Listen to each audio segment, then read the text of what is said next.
Well, hello there, internets. It's me here as always, Ryan, coming to you from Tokyo, Japan. So, been a few days since we had a video, so those who haven't seen me in a few days, howdy! I hope you're having a most excellent day.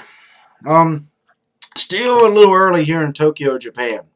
So, we're rocking some cheap coffee and having some poison smoke. That's right. Marlboro just got a shout out.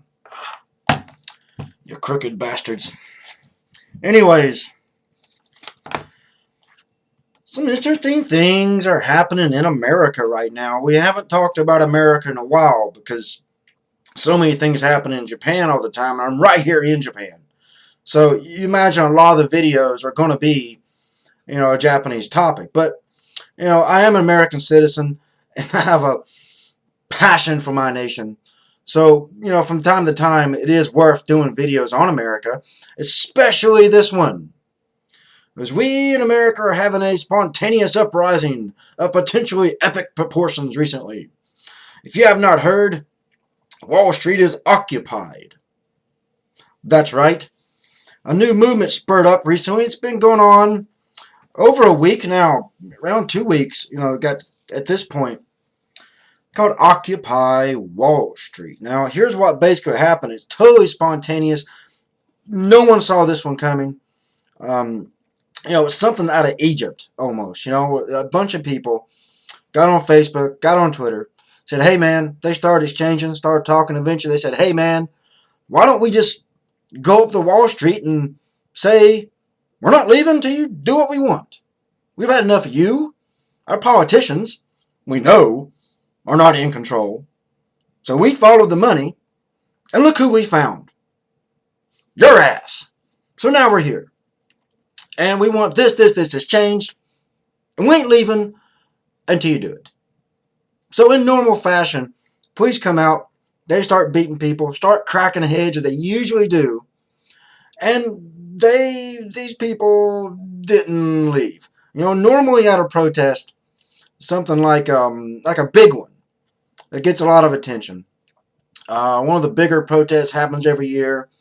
The Democratic National Convention protest is always a nightmare for demonstrators and protesters and people making demands. And the Republican National Convention, same thing.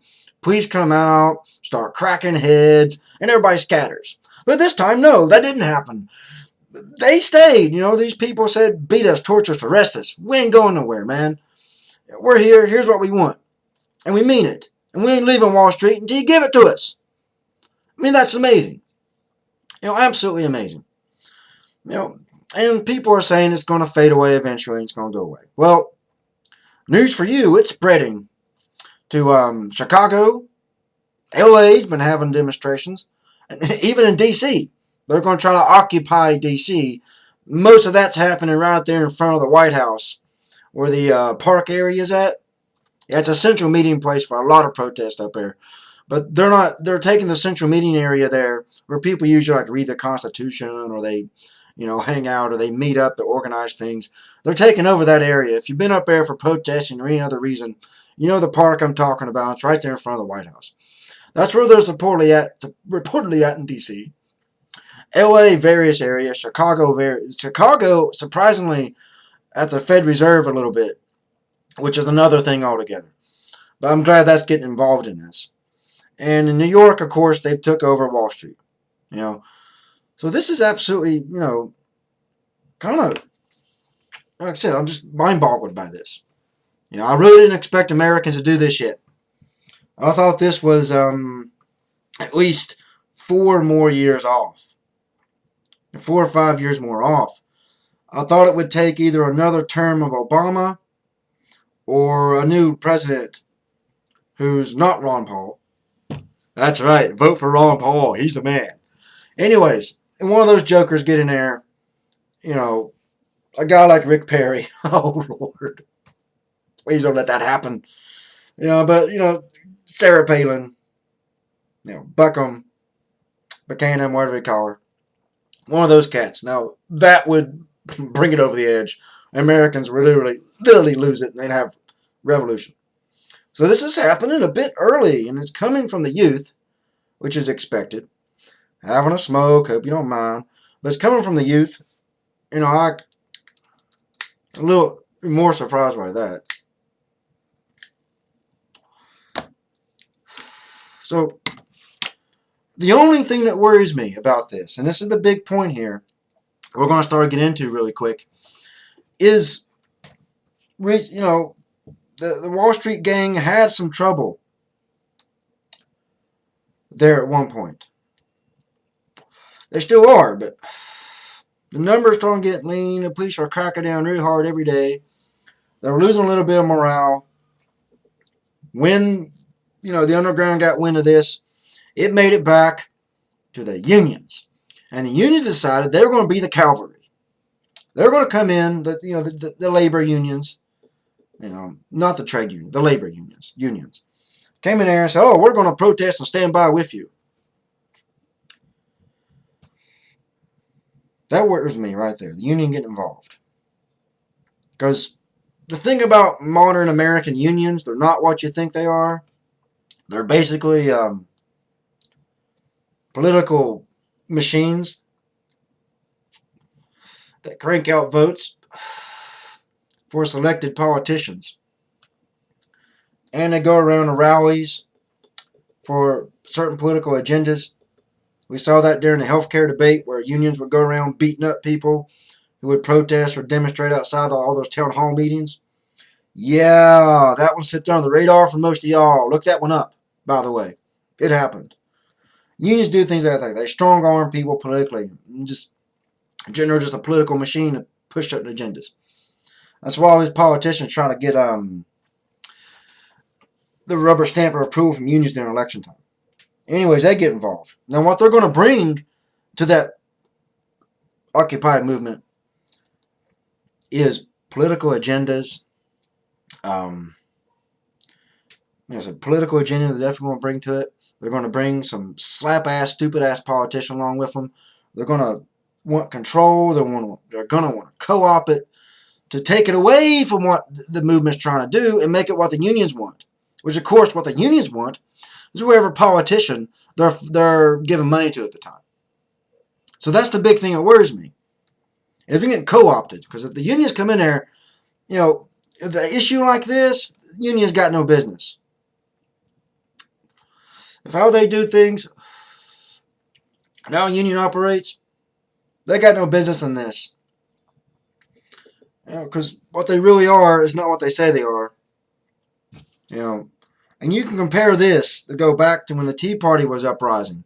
It was another spontaneous grassroots thing that came up. And what happened? Political think tanks got involved. Certain politicians got involved that co-opted to their political agenda. You had unions came in.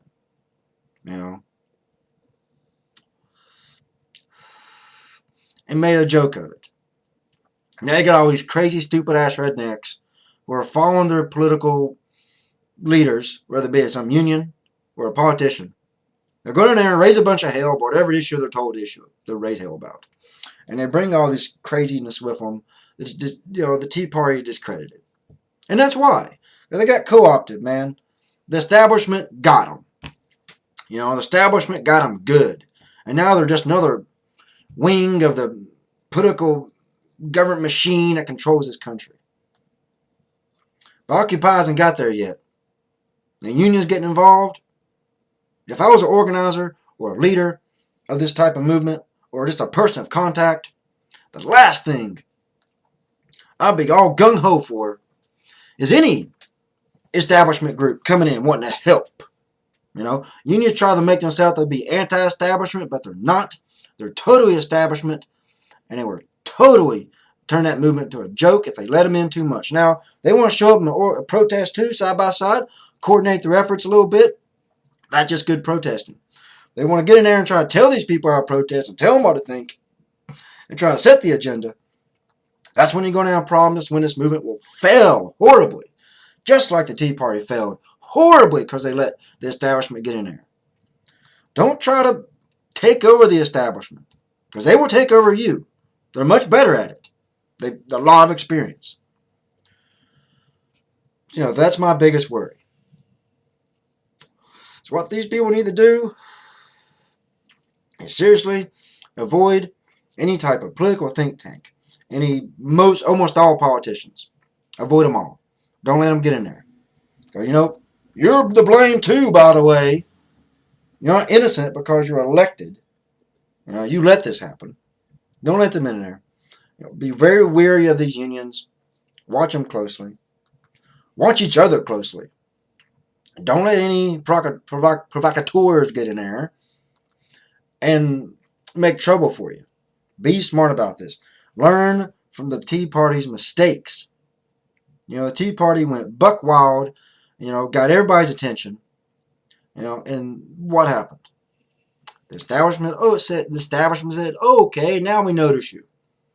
Now we're going to come in and start giving you some money. We're going to start getting the mainstream media to pay attention to you. We're going to get these politicians to come in. Yeah. Just ruined it. Mainstream, the establishment rolled right up in there, destroyed the Tea Party. And this Occupy thing goes on long enough, they'll try the same thing. But I think the Occupy, the most interesting element of it, and I think what gives them the best chance here to pull this off, is that this doesn't come as a protest. It doesn't look that way. It doesn't behave like one. It's behaving like a fight. A fight that they didn't pick. Americans didn't pick. This fight was picked with them a long time ago. Having their currency destroyed. And having their way of life taken from them. Where their money has no value. And having all these rich elites just suck up all the money through Ponzi schemes and scams. And trickery with accounting. They take everybody's money. It's been going on for a long time. And these people want to stop. So they come as a fight. They're not protesting. Protest means you come into a demonstration and you leave. This is occupying. This is showing up, something out of Egypt. Showing up saying, no, it's over.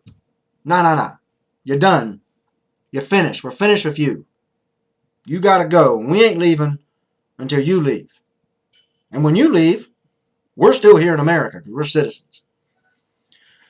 It's amazing. Absolutely amazing. But they got to be careful. They got to be really careful. Do not let the establishment in on this. Do not let the mainstream in on this, man. They start offering help. So, we believe you. We're supporting you. Yeah. Let's give you some money. Let's get these politicians in here. Let's talk about a few agendas. So you stop them. You stop them and say, thank you for your support. But we got it from here. Don't watch them close, man. This thing's got potential to blow up and be a big event in American history. Only if they do it right.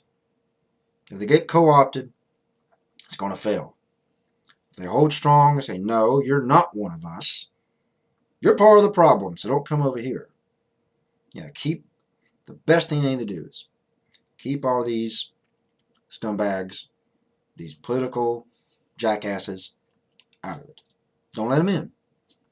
Because if in your own movement, you're going to have people who are blind and as ignorant as a bag of rocks, and they're going to say stupid things, and those are the people the media is going to want to report on.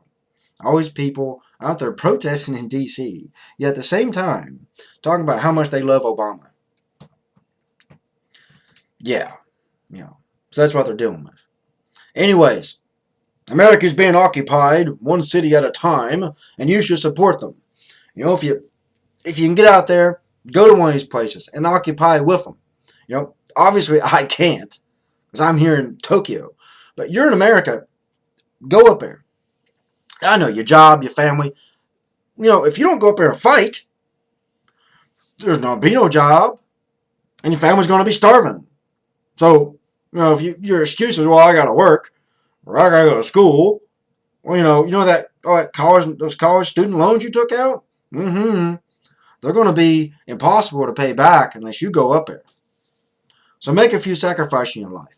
Until next time, this is Ryan checking out.